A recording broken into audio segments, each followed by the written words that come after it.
तुषार निकम, उपाध्यक्ष निर्भय महाराष्ट्र पार्टी। आम्ही चाळीसगावच्या या सिग्नल चौकामध्ये छत्रपती शिवाजी महाराजांच्या पुतळ्यासमोर आम्ही उभे आहोत।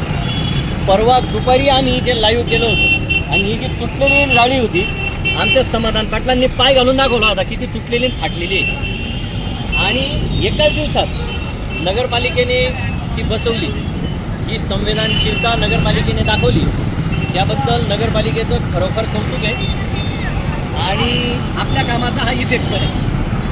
आपण हे घेतला, विषय ऐरणीवर आणला आणि काम झालं। अशा अनेक कामं आपण ऐरणीवर आणतो आणि होत आहेत आणि त्यामुळे लोक आनंदी पण आहेत। तर नगरपालिकेचं पुन्हा एकदा कौतुक करूया आणि एक असं दाखवतो, हे जवळपास आहे ना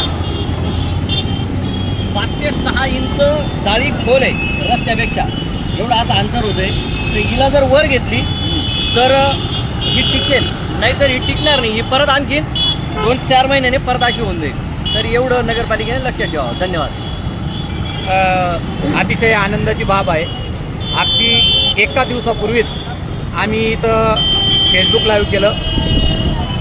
तुषार निकम सर आमच्यासमोर, समाधान पाटील सर सामाजिक कार्यकर्ते, मी रामलाल चौधरी, आम्ही हेच सांगितलं होतं परवा। विषय छोटासा आहे पण एखादा जीव घेणार ठरणारा विषय होता आणि त्यामुळे आम्ही परवा लाईव्ह केलं आणि याची तात्काळ जवळपास म्हणजे 24 तासाच्या आत नगरपालिका प्रशासनाने दखल घेतली। याचा आम्हाला सार्थ अभिमान आहे। आम्ही नेहमी हेच सांगत असतो, जनतेने आपल्या हक्का व न्यायासाठी जर आपण व्यवस्थितरित्या न्याय मागितला तर कोणतीही गोष्टी आपल्याला तिच्यापासून वंचित राहता येत नाही। फक्त आपण मांडायला घाबरतो, बोलायला घाबरतो, आम्ही कोणावर ॲलिगेशन करत नाही। आज जर वस्तुस्थिती पाहिली, आज शहराचा सर्वात मोठा गजबजलेला हा छत्रपती शिवाजी महाराज हा चौक आहे आणि या चौकामध्ये दररोज हजारो वाहने इथून जात होती आणि या वाहनांचा इथं बघा की परिस्थिती अशी होती, काल इथं परिस्थिती भयानक होती आणि आज ही जाळी बसली।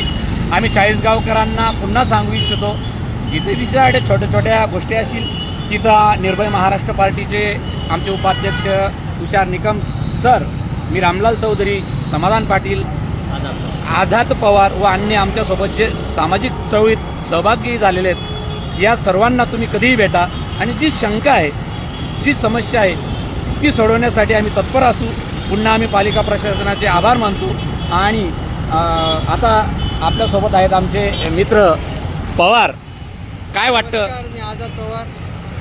तर आम्ही परवा इथे खड्ड्याचं लाईव्ह केलेलं होतं, तर लगेच एक दिवसातच महानगरपालिकेने त्याच्यावर काम केलेलं आहे। तर म्हणजे काम केलं आहे म्हणजे हे एक त्यांचं कामच आहे, करायला पाहिजे असं लगेच सांगितल्यावर। पण एक आम्ही आभार पण मानतो, त्यांनी लगेच ते केलं बुवा असं। धन्यवाद। आणि म्हणून म्हणून पुन्हा एकदा सगळ्यांना सांगतो, मालक मालक, जनताच मालक, मालक मालक, जनताच मालक। आपण मालक आहोत बंधूंनो, मालकी थाटात जगायला शिका। धन्यवाद।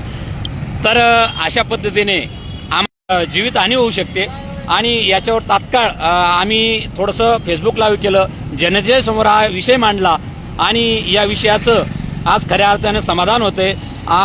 काही दिवसांपूर्वी पोलीस प्रशासन, वाहतूक शाखेच्या काही कर्मचाऱ्यांनी देखील इथं स्वखर्चाने काही दानशूरांकडूनही जाळी बसवल्याचं आता माहिती मिळालेली आहे। खरोखर त्यांचेही कौतुक, आभार आणि नगरपालिका प्रशासनाचे या जाळी बसवल्याबद्दल आम्ही चांगल्या गोष्टीचं कौतुकच करतो आणि जिथं जिथं खराब, जिथं जिथं चुकीचं असेल तिचा आम्ही निषेध करू किंवा ते चळवळ उभारून ते काम करून घेऊ। पुन्हा एकदा सर्वांचे आभार आणि धन्यवाद।